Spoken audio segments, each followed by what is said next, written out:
రామ్ చరణ్ నుంచి దాదాపు 5 ఏళ్ల తరువాత సోలో మూవీగా వచ్చిన చిత్రం గేమ్ చేంజర్. స్టార్ దర్శకుడు శంకర్ దర్శకత్వంలో దిల్ రాజు భారీ బడ్జెట్ తో ఈ చిత్రాన్ని నిర్మించారు. ఖర్చు, మేకింగ్ విషయంలో దిల్ రాజు, శంకర్ ఎక్కడా కాంప్రమైజ్ కాలేదని ఈ చిత్రంలోని ప్రతి సీన్ నిరూపించింది. సినిమా మొదలుపెట్టిన దగ్గర నుండి ఎండింగ్ ఫ్రేమ్ వరకు అంతా భారీతనమే. కానీ నేడు సగటు సినీ ప్రేక్షకుడికి కావాల్సింది హంగు ఆర్భాటాలు కాదని మరోసారి నిరూపించారు. ఇప్పటికే ఇండియన్ 2 చిత్రంతో శంకర్ కు కావాల్సినంత నెగిటివ్ పబ్లిసిటీ వచ్చేసింది. దీంతో గేమ్ చేంజర్ పై రావాల్సిన బజ్ మొత్తం పోయింది. ఇది చాలదన్నట్లు శంకర్ అరువు తెచ్చుకున్న కథతో సినిమా తీయడం ఫ్యాన్స్ కు కూడా నచ్చలేదు.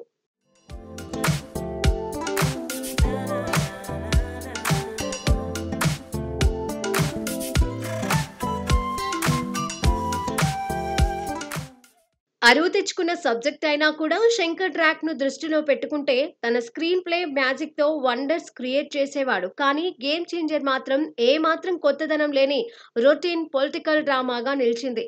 జెంటిల్మెన్, ఒకే ఒక్కడు, భారతీయుడు సినిమాలు చూసిన వాళ్లకు గేమ్ చేంజర్ పెద్దగా కిక్ ఇవ్వలేదనే చెప్పాలి. రొటీన్ రొట్ట కొట్టుడుతో ప్రేక్షకుల సహనానికి పెద్ద పరీక్షలా నిలిచింది. పైగా 75 కోట్ల రూపాయలు ఖర్చు పెట్టి పాటలు తీసేసరికి అది మరింత నెగిటివ్ గా మారింది. అవసరం లేని విషయాలకు శంకర్ ఎందుకంత బడ్జెట్ పెట్టించారో తెలియదు అన్న ప్రేక్షకుల కొదవలేదు. అయితే ఎన్ని నెగిటివ్ టాక్స్ వచ్చినా, సోషల్ మీడియా పరంగా ఎంత ట్రోలింగ్ నడిచినా సినిమాకు ఉన్న ఒకే ఒక్క హోప్ రామ్ చరణ్ మాత్రమే. ఈ చిత్రంతో మరోసారి కెరీర్ బెస్ట్ పర్ఫార్మెన్స్ ఇచ్చారు రామ్ చరణ్. సినిమా మొదటి నుంచి పూర్తయ్యే వరకు కూడా రామ్ చరణ్ పడిన కష్టం ప్రతి ఫ్రేమ్ లోనూ కనబడుతుంది. డాన్స్, యాక్టింగ్, డైలాగ్ డెలివరీ ఇలా ప్రతి విషయంలోనూ రామ్ చరణ్ కేరింగ్ తీసుకుని మరీ చేశాడు.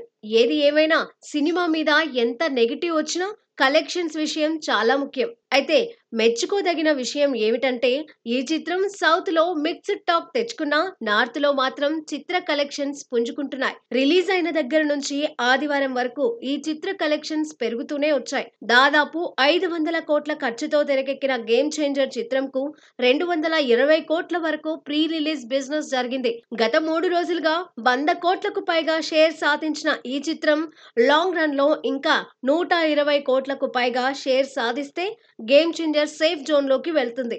లేకపోతే దిల్ రాజు భారీ నష్టాలను చూడాల్సి వస్తోందని సమాచారం.